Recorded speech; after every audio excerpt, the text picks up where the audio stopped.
రేపటి రోజు ఉదయం మనం చాలా అందమైనటువంటి అర్చనా కార్యక్రమాన్ని నిర్వహణ చేద్దాం. రేపటి రోజు జరిగేటటువంటి పూజ కేవలముగా యాంత్రికంగా ఏదో ఒక మంత్రం చదివి హస్తయోహో అర్ఘ్యం సమర్పయామి అని కాస్త చేతుల మీద నీళ్లిపోయింది అని కాకుండా నాకు ఒక ఆలోచన వచ్చింది. రేపటి రోజున అక్కడ ఋత్విక్కులు మంత్రం చెప్తూ ఉంటారు. నేను అదే వేదిక మీద నుంచి ఏ మంత్రం చెప్పినప్పుడు ఏ ఉపచారాన్ని ఏ భావనతో ఎలా చెయ్యాలన్నది కూడా చెప్తుంటాను. అప్పుడు మీ అందరూ చక్కగా మనస్సు, వాక్కు, కాయము మూడింటిని ఏకీకృతం చేసి పరమ నిశ్శబ్దంగా అందమైన పూజ మన జన్మ తరించిపోయేటట్టుగా ఏదో నామాలు చెప్తుంటే మీరు అక్కడ యాంత్రికంగా చేయడం కాదు, అక్కడ నామం చెప్తుంటే మీరు నామం చెప్పేటట్టు. ఎందుకంటే మీరు అలవాటు పడ్డారు కాబట్టి శివో మహేశ్వర శంభు పినాకీ శశిశేఖర చదువుతున్నారు కదా.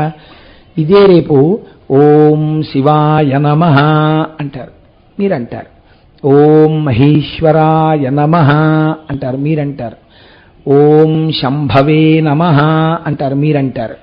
ఒక్కొక్క అక్షత తీసి శ్వేతాక్షతని సమర్పిస్తే ఈశ్వరుడు పరమప్రీతి పొందుతాడు. చక్కగా అంతమంది భాగవతులు ఒక దేవాలయ ప్రాంగణంలో కూర్చుని పూజ చేసేటప్పుడు దాని శక్తి శబ్దతరంగముల చేత ద్విగుణీకృతం అవుతుంది. కాబట్టి రేపటి రోజున చాలా అందమైనటువంటి పూజా కార్యక్రమాన్ని అతి తక్కువ సామానుతో ఎంత వైభవోపేతమైన పూజ చెయ్యొచ్చో రేపటి రోజున మనం అనుభవించి ఆనందిద్దాం.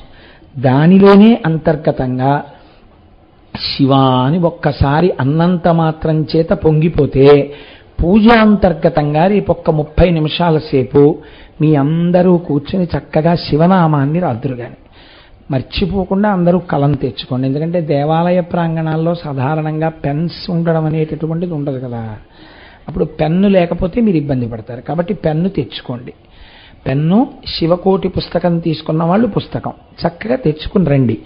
దేవాలయ ప్రాంగణంలో కూర్చుని మౌనంగా ఒక్క అరగంట సేపు ఆ శివకోటి రాద్దాం. నేను రాస్తాను మీతో పాటు అరగంట.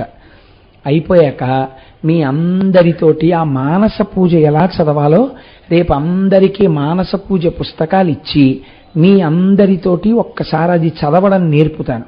మీరు ఎక్కడ ఉన్నా, ప్రయాణం చేస్తున్నా, లేకపోతే ఇంట్లో పూజ చేసుకోవడానికి తగినంత ఏర్పాటు లేకపోయినా మీ మనస్సు ఆనందాన్ని పొంది ఏ పడక కుర్చీలో పడుకున్నా హాయిగా అది చూసి చదివేసుకోవచ్చు. ఎంత గొప్ప పూజ ఆ మానస పూజ. అటువంటి మానస పూజ రేపటి రోజున మీకు వినిపిస్తాం. దానితో పాటు రేపటి రోజున సుబ్రహ్మణ్య భుజంగ స్తోత్రం కూడా మీకు బహూకరింపబడుతుంది. ఆ సుబ్రహ్మణ్య భుజంగం కూడా తీసుకుందరు కానీ సమయాన్ని బట్టి సుబ్రహ్మణ్య భుజంగం చదివిస్తాను. ఒకవేళ 3 కార్యక్రమాల వల్ల కాలం అతీతం అయిపోతే అప్పుడు ఊరికే ఏదో వేళంబరంగా చదవకూడదు, చేసేది మనస్ఫూర్తిగా చెయ్యాలి. వేరొక రోజున సుబ్రహ్మణ్య భుజంగం చదివిస్తాను. తీసుకోవడం మాత్రం రేపటి రోజున మీ అందరూ తీసుకుందరు కానీ ఒక అపురూపమైన మూర్తికి రేపు మీ అందరూ పూజ చేద్దరు కానీ. హరి ఓం. ఇంకా ప్రవచనానికి సంబంధించినంత వరకు ఈనాడు మీకు లింగావిర్భావమును గూర్చి వివరణ చేస్తాను అని చెప్పాను. అసలు లింగం అనగానేమి, అసలు శివలింగ దర్శనము ఎందుకు చెయ్యాలి? దేవాలయంలోకి వెళ్ళి అందరూ మూర్తులు కరచరణాదులతో ఉంటే, కాళ్ళు చేతులతో చక్క తలకాయ కనపడుతూ, ముక్కు కనపడుతూ, నోరు కనపడుతూ ఉంటే ఒక్క పరమశివుడు మాత్రం లింగస్వరూపంగా ఎందుకుంటాడు? దాని వెనకాతల ఏదైనా భావన ఉన్నదా? అసలు ఎటువైపుకి తిరిగి పూజ చేయాలి? ఆ లింగాకృతి ఎందుకు వచ్చింది? లింగము అన్న మాటకు అసలు అర్థం ఏమిటి? ఈ విషయాల్ని మీకు నేను విజ్ఞాపన చేసే ప్రయత్నం చేస్తాను. మీరు ఒక్కసారి ఆలోచన చేయండి. మీకు భగవంతుని యొక్క స్వరూపమును పట్టుకోవడంలో మనస్సు మునక వేయడానికి తేలిక మార్గం ఒకటి వేదం చెప్పింది. ఎంత అందమైన మాట చెప్పిందో తెలుసా అండి? ఋతం పిబంతౌ సుకృతస్య లోకే గుహా ప్రతిష్టౌ పరమే పరార్ధే యో వేద నిహితం గుహాయాం అంది. ఒక పదార్థం ఒకటి ఉందయ్యా, అది నీ యొక్క మాంసనేత్రములకు గోచరము కాదు, అది కనపడదు. నువ్వు ఇలా చూస్తే నామరూపాలు కనపడతాయి, కానీ ఆ పదార్థం, ఆ పరబ్రహ్మము నీ కంటికి కనపడదు. ఈ కంటి చేత నీవు చూడలేవు. ఈ కంటి చేత చూడబడనటువంటి పరబ్రహ్మము ఉన్నది అని మాత్రం నీకు తెలుస్తోంది. గాలిని మీరు చూస్తున్నారా? గాలిని మీరు ఎప్పుడు చూడలేదు, కానీ గాలి వలన మనం బతుకుతున్నామా లేదా? గాలి వేస్తోంది, గాలి వీస్తోంది అని మనం తెలుసుకుంటున్నామా లేదా? త్వగింద్రియం వల్ల, ఆ స్పర్శేంద్రియం వల్ల. చర్మానికి తగిలితే ఆ గాలి వీస్తోందండి అంటున్నాం కదా. గాలి వెయ్యకపోతే గాలి వీయట్లేదండి, చాలా ఇబ్బందిగా ఉంది, ఒక్క పెట్టేస్తోంది, చెమట పెట్టేస్తోంది అంటాం కదా. అలా భగవంతుడు కేవలము మీకు మాంసనేత్రమునకు కనపడనంత మాత్రం చేత భగవంతుడు లేదని అనరాదు. అలా అంటే ఏమవుతుంది? ఏమంటే మీరు ఉన్నాడు ఉన్నాడు ఉన్నాడు అంటున్నారు, మేము లేవు లేడు లేడు అంటున్నాం. మీరు అనరా మాట. మీరు అలా అనేవాళ్ళు అయితే ఇంత భక్తితో వచ్చి ఇక్కడ కూర్చో. నేను మాట్లాడేది దేని గురించి అంటే, అటువంటి భావన ఏర్పడినటువంటి సంస్కారం ఉంటే నేను చెప్తున్నాను. భగవంతుడు లేడు అన్నారనుకోండి, భగవంతుడు లేడు అనవలసి వస్తే ఈ ప్రకృతిలో అనేకమైనటువంటి విషయాలు జరుగుతున్నాయి. దీనికి ఎవరు కర్త? ఒకరు ఉండాలి కదండి. మీరు చూడండి, ఒక పూల కుండీలో మీరు ఒక మల్లె తీగ వేశారు, దానికి ఒక చిన్న మొగ్గ పట్టింది. మీరు ఆ చిన్న మొగ్గని తీసి రేకులు బలవంతంగా విప్పారు. బలవంతంగా విప్పి ముక్కు దగ్గర పెట్టి వాసన చూడండి, దాని యందు సౌరభం ఉండదు. అంటే మల్లె పువ్వుకు ఉండవలసినటువంటి వాసన దాని యందు ఉండదు. మీరు ఆ మొగ్గను అలాగే ఉంచి మరునాడు ఉదయం కుండీ దగ్గరికి వచ్చి చూడండి, అది ఇంకొంచెం పెరుగుతుంది. పెరగడంలో గమ్మత్తు ఏమిటంటే, దానికున్న రేకుల దగ్గర నుంచి ఆ కింద ఉండేటటువంటి చిన్ని చిన్ని ఈనెల దగ్గర నుంచి అన్నీ సమానంగా పెరుగుతాయి. ఒకానొక నాడు అదొక పెద్ద మల్లె మొగ్గ అవుతుంది. సాయంకాలం అయ్యేటప్పటికీ అది బాగా అరవిరిసి ఉంటుంది. రేకులు ఇలా కింద వరకు విచ్చుకుంటాయి. మీరు ఇప్పుడు దగ్గరకు వెళ్ళి వాసన చూడక్కర్లేదు, మీరు అక్కడికి వెళ్ళి నిలబడినా దాంట్లోంచి మల్లెపువ్వు వాసన వస్తుంది. ఈ మొగ్గని ఇలా పెంచిన వాడెవరు? ఈ మల్లె మొగ్గలోకి మల్లె వాసనే ఏర్పాటు చేసిన వాడెవరు? మీరు నేను కాదు కదా, అంతవరకు ఖాయం. మనం ఏర్పాటు చేయలేదు. అలాగే ఒక సన్నజాజి తీగ యందు సన్నజాజి యొక్క సౌరభమే ఉండాలి. మీరు ఒకే ఒక పెద్ద కుండీ తీసుకుని ఒక మల్లె చెట్టు, ఒక జాజి తీగ, ఒక కుంకుడు చెట్టు, మూడింటిని వేశారనుకోండి, అంటే అంత పెద్ద చెట్టు అవుతుందా అని ఊహకి చూడండి. ఒకే మడి కట్టి పోనీ వేశారండి. ఒకే మడిలో మీరు గీత గీసిన చోట మీరు పోసిన ఒకే నీళ్లు తాగినటువంటి ఈ తీగలు మల్లె పువ్వు వాసనే ఇస్తుంది, జాజి పువ్వు వాసనే ఇస్తుంది, కుంకుడుకాయ చేదు రుచి కలిగినటువంటి కుంకుడుకాయనే కాస్తుంది. అదే మట్టి కదా, మీరు తెచ్చిపోసిన ఒక మట్టే, మీరు పోస్తున్న ఒక్క నీళ్ళే, మూడు వేసింది మీరే, కానీ అదే మట్టిలోంచి మూడు మొక్కలు మూడు రకాలుగా సౌరభాన్ని కాయని ఇచ్చేటట్టుగా శాసనం చేసిన వాడెవరు? ఎవరో ఉన్నారు కర్త ఇవి పెరగడానికి. ఇలా పెరిగేటట్టుగా చేసినటువంటి కర్త ఒకరున్నాడే, వాడు బ్రహ్మము. ఇప్పుడు ఈ బ్రహ్మం ఎక్కడున్నది అని అడిగారు. అంటే శాస్త్రం అంది, బ్రహ్మం ఎక్కడున్నదని అడక్కు, బ్రహ్మమునే ఉన్నావు. ఆ బ్రహ్మమునందే నువ్వు ఉన్నావు, నీవే బ్రహ్మమై ఉన్నావు, నీకు తెలియడం లేదంతే. కాబట్టి ఇప్పుడు అంతటా నిండిపోయినటువంటి ఈ పరబ్రహ్మాన్ని చూడడానికి ఈ మాంసనేత్రము సరిపోతుందా? ఈ మాంసనేత్రం మహా చూస్తే ఎక్కడి వరకు చూస్తుందండి? ఇలా తలెత్తి చూస్తే ఆకాశంలో మన భూమి కన్నా కొన్ని వేల రెట్లు పెద్దదైన నక్షత్రాన్ని ఇంత చిన్నదిగా మిణుకుమంటున్నట్టుగా చూపిస్తుంది. అంత మాత్రం చేత నక్షత్రం మిణుకుమంటూ ఇంతే ఉందని మీరు అనుకుంటున్నారా? అది భూమి కన్నా కొన్ని వేల రెట్లు పెద్దది, కానీ చాలా దూరంలో ఉండడంలో మీకు అది మిణుకుమంటున్నట్లుగా కనపడుతోంది. కన్ను చూపించింది సత్యమా? కన్ను చూపించింది సత్యం కాదు. కన్ను చూపించింది సత్యం అయితే మనం ఏమంటాం? సూర్యాస్తమయం అయిపోయిందంటాం. సూర్యుడు అస్తమించాడా? సూర్యుడు అస్తమించలేదు. సూర్యుడికి అభిముఖంగా ఉండకుండా చాటుకి భూమి తిరిగింది. కంటి చేత దర్శనమై చెప్పబడినవి అన్నీ సత్యములు కావు. ఒక చోట దూరంగా కొండ మీద పొగ కనబడింది. అదిగో అక్కడ అగ్నిహోత్రం ఉంది అన్నాడు. దగ్గరకెళ్ళి చూస్తే అది పొగమంచు, చల్లగా ఉంది కొండంతా. నీ కన్ను చూసి చెప్పినది ఏదో అది ప్రమాణము కాదు. ఏది ప్రమాణము? వేదం ప్రమాణం. ప్రమాణమైనటువంటి వేదము యొక్క వాక్కు ఎవరి చేత చెప్పబడిందో వాడే ఈ పరబ్రహ్మమునకంతటికీ కర్త.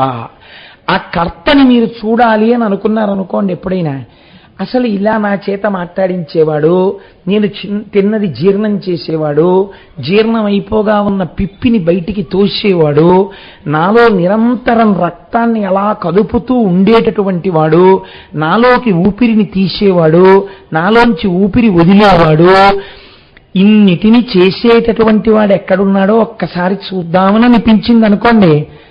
మీరు జాగ్రత్తగా పట్టుకోండి ఈ విషయాన్ని. శాస్త్రం అంది నీవు చూడలేవు అంది. ముందన్న మాట ఏమిటంటే అది నీకు కుదరదు, నీవు చూడలేవు. ఎందుకు చూడలేవు? నీకు చూడడానికి ఇయ్యబడినటువంటి సాధనము నేత్రము. ఈ నేత్రము కూడా దేని వలన ప్రకాశిస్తోంది? లోపలున్న పరబ్రహ్మము వలన నేత్రం ప్రకాశిస్తోంది. దానికి వెనక్కి తిరిగి లోపలికి చూడడం రాదు, పైకి చూడడం వచ్చు. వెనక నుంచి పడుతున్న ఆత్మ యొక్క శక్తి చేత. ఇప్పుడు ఈ కన్ను ఎలా పట్టగలదు భగవంతుణ్ణి? చూడలేదు. నీకు నామరూపాత్మకమైన జగత్తునొక్కదాన్ని ఈ నేత్రము చూపించగలదు. పటకారని చెయ్యి పట్టుకోగలదు, కానీ చేతిని పటకార ఎప్పుడూ పట్టుకోలేదు. కన్ను ఆత్మచేత ప్రకాశించాలి తప్ప కన్ను ఆత్మని ప్రకాశింపచేయలేదు. కాబట్టి మాంసనేత్రం చూడదు. కాబట్టి చూడగలవా? చూడలేవు. ఏమండి మీరు ఆ మాట అంటే మరి మాకు బెంగగా ఉంది. అయితే ఇంకా అసలు మాకు ఇవన్నీ చేసిన కర్త ఒకడున్నాడు, వాడిని ఒక్కసారి చూడాలంది మాకు. మరి చూడ్డం కుదరదా అంటే శాస్త్రం అంది వాడు ఎలా ఉంటాడో అంతటా నిండిపోయిన వాణ్ణంతటినీ తీసుకొచ్చి వాడి రూపమే ఇక్కడ ఉన్నది అని మీకు అందేటట్టుగా ఈశ్వరుడు నిర్దేశింపబడినాడు దీని యందని మీకు అర్థం అవడానికి మేము ఒక వస్తువుని చూపిస్తాం. అదే పరబ్రహ్మము. దానికి లింగమని పేరు. అక్కడొచ్చింది లింగము అనేటటువంటి మాట. కాబట్టి ఇప్పుడు లింగ దర్శనమునకు ఏది ప్రధానము? ఆర్తి ప్రధానము. ఆర్తి దేని వలన ప్రధానము? విచారణ వలన ప్రధానము. మీకు విచారణ కలగాలి ఎప్పుడో ఒకప్పుడు. కంటికి కనపడుతున్నవన్నీ సత్యాలనుకుని వెళ్ళిపోయాడు అనుకోండి, తప్పేం లేదు, బానే ఉంటుంది. ఈ కంటికి ఏం కనపడుతుంది? నా భార్య కనపడుతుంది. ఈ కంటికి ఏం కనపడుతుంది? నా బిడ్డలు కనపడతారు. ఇవి సత్యాలనుకుని నేను వెళ్ళిపోవడం మొదలెట్టాను అనుకోండి, జీవితంలో రెండు ఎండుకట్టెలు నదీ ప్రవాహంలో కలుసుకున్నాయి. కలుసుకున్న రెండు కట్టెలు అలా కలిసి ప్రయాణం చెయ్యవుగా. ఏదో ఒక కట్టె విడిపోతుంది, ఆ తర్వాత రెండో కట్టె కూడా విడిపోతుంది. ఏది సత్యమని నువ్వు నమ్మి తిరుగుతున్నావో అది అసత్యమో అది కాలగర్భంలో కలిసిపోతుంది. కానీ నువ్వు కొంతకాలం ఉండి వెళ్ళిపోయినా తర్వాత కూడా ఉన్నది, నీకు ముందు ఉన్నది ఒక వస్తువు ఉన్నది. ఆ వస్తువు ఏదో అది సత్య వస్తువు. ఆ సత్య వస్తువు గురించి విచారణ చెయ్యడానికి దీన్ని నువ్వు ఋతుమంతం చేసుకోవాలి. దీన్ని ఆధారం చేసుకుని దాన్ని పట్టుకోవాలి. దాన్ని ఒక్కసారి చూడాలన్న తాపత్రయం నీకు కలగాలి. ఇప్పుడు ఇది రెండు కారణముల చేత ఆవిర్భవిస్తుంది. ఒకటి, చూడాలని తాపత్రయపడిన వాళ్ళు ఎవరున్నారో వాళ్ళ ఆర్తిని చూసి వాళ్ళకి కనపడ్డం కోసమని వచ్చాడు ఆయన. అందుకే వేదాహమేతం పురుషం మహాంతం ఆదిత్యవర్ణం తమసస్తుపారే సర్వాణి రూపాణి విచిత్య ధీరః నామాని కృత్వాభివదన్ యదాస్తే. ఇలా మేం చూడాలనుకుంటున్నాము అని చెప్పబడినటువంటి పరబ్రహ్మము వాళ్ళు ఎలా కోరుకున్నారో అలా కనపడినది. మా చిన్నతనంలో, ఇప్పుడంటే చాలా తక్కువైపోయింది, కానీ పంచదారతో చేసిన చిలకలు, కోడి పుంజులు ఇవన్నీ అమ్మేవారు. ఏదో ఇంట్లో కొన్ని శుభకార్యాలు జరిగినప్పుడు అవి తయారు చేసే వాళ్ళ దగ్గరికి వెళ్ళి, అయ్యా మాకు పంచదార చిలకలు ఒక 2 కిలోలు, పంచదార కోళ్ళు ఒక 2 కిలోలు, పంచదార నెమళ్ళు ఒక 3 కిలోలు, పంచదార హంసలు ఒక 5 కిలోలు ఇమ్మంటే వాళ్ళు దేనికి అవి అట్టపెట్టెలో పెట్టి ఇచ్చేసేవారు. ఇప్పుడు ఇవన్నీ తీసుకొచ్చి పిల్లలు సంతోషిస్తారని ఒక కోడిని, ఒక కుక్కని, ఒక హంసని, ఒక నెమలిని అక్కడ పెట్టి చూపించి, చూసావా ఎలా ఉన్నాయో అన్నాడు. ఇప్పుడు కోడిని తింటాను అనగారండి అని సరదాగా వాడు కొరికాడు. కోడి ఎలా ఉంది? తీయగానే ఉంది. వాడు నెమలిని తింటానని తిన్నాడు, ఎలా ఉంది? తీయగానే ఉంది. వాడు హంసని తింటానని తిన్నాడు, ఎలా ఉంది? తీయగానే ఉంది. కోడిగా హంసగా నెమలిగా కనపడుతున్నది పంచదార పాకమే. కానీ పంచదార పాకము కనపడదు, దాని బదులు నామరూపాత్మకమైనటువంటి నెమలి, హంస అవి కనపడుతుంటాయి. నామరూపాత్మకంగా కనపడేటటువంటి ఈ సమస్త జగత్తునందు నిండిపోయిన బ్రహ్మమున్నదే, అది కంటి చేత చూడాలని తాపత్రయపడితే శివలింగముగా ఆవిర్భవించినది. అది ఒక కారణం. రెండవ కారణం, అసలు నీ ప్రమేయం ఏమీ లేదు. మీరు నన్ను క్షమించండి నేను ఇలా చెప్తే, సృష్టి యందు మీ ప్రమేయము లేదు. అసలు సృష్టి యందు మన ప్రమేయం అన్నది యథార్థంగా ఉంటే, అది సత్యమే అయితే ప్రపంచంలో సంతానం లేని వాళ్ళన్న వాళ్ళు ఉండకూడదు కదండి. సృష్టి జరుగుతోందంటే ఈశ్వరానుగ్రహం వల్ల సృష్టి జరుగుతోంది. ఏ ప్రాణికి ఎటువంటి ప్రాణి పుట్టాలో నిర్దేశిస్తున్నవాడు ఈశ్వరుడు. కుక్క కడుపున కుక్క పుట్టాలి, మేక కడుపున మేక పుట్టాలి, పిల్లి కడుపున పిల్లి పుట్టాలి, మనిషి కడుపున మనిషి పుట్టాలి. కాబట్టి ఈ సృష్టి చేసేటటువంటి వాడు ఆయన. మనమేమంటాం, ఒక కారణానికి మనం అహంకరిస్తాం. ఇది నేనే సృష్టించానండి మా అబ్బాయి. సాధారణంగా తల్లిదండ్రులు అఫెండ్ అయ్యారంటారు. అఫెండ్ అవ్వడం ఇన్ ది సెన్స్, వాళ్ళకి కోపం దేనికి వస్తుందంటే, నా కడుపున పుట్టినవాడు, నేను కన్నవాడు నా మాట వింటలేదు. ఇది కోపానికి కారణం. అంటే నేను వాడి సృష్టికి కారకుడను అన్న భావం ఒకటి ఏర్పడింది. కాబట్టి వాడు నీ మాట వినాలి. ఇది నేను సృష్టించాను కాబట్టి నాది అధికారం.